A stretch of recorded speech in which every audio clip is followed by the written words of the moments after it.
weather app says that there's a 34-kilometer-an-hour wind. The damage I'm seeing says otherwise.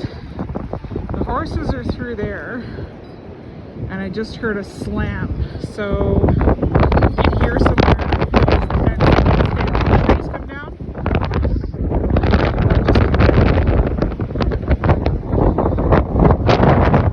Trees hanging.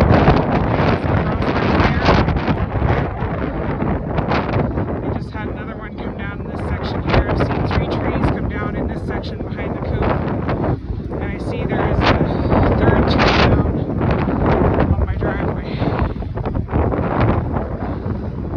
It actually opened our barn. So these doors are on gliders up there, and they have these things here to stop them from swinging.